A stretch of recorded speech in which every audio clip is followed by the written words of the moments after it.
মাত্র কয়েক মিনিটের মধ্যেই ছায়ে পরিণত হলো 250 জনের মতো বেশি মানুষ। আহমেদাবাদ থেকে লন্ডনগামী এয়ার ইন্ডিয়ার AI-71 ড্রিমলাইনার বিমানটির দুর্ঘটনায় এমন ভয়াবহতার সাক্ষী থাকলো গোটা বিশ্ব।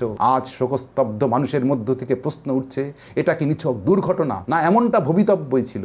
12ই জুন দুর্ঘটনার কবলে পড়া বোয়িং 787 ড্রিমলাইনার মডেলের বিমানটি জন্মলগ্ন থেকে বহুবার বিতর্কে জড়িয়েছে। অভিযোগ, এর প্রস্তুতকারক আমেরিকান সংস্থা দ্য বোয়িং কোম্পানি খরচ বাঁচাতে ও দ্রুত উৎপাদন করতে যাত্রী নিরাপত্তার সাথে আপোষ করে চলেছে। ওই সংস্থায় কর্মরত ইঞ্জিনিয়াররা তা চোখে আঙুল দিয়ে দেখিয়ে দিলেও সংস্থা নিজের ভুল না শুধরে ওইসব ইঞ্জিনিয়ারদের বিরুদ্ধেই শাস্তিমূলক ব্যবস্থা গ্রহণ করেছিল।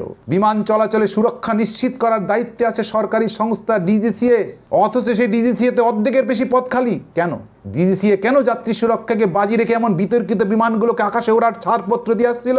শোকস্তব্ধ শঙ্কিত ভারতবাসী আজ এইসব প্রশ্নেরই উত্তর খুঁজছে।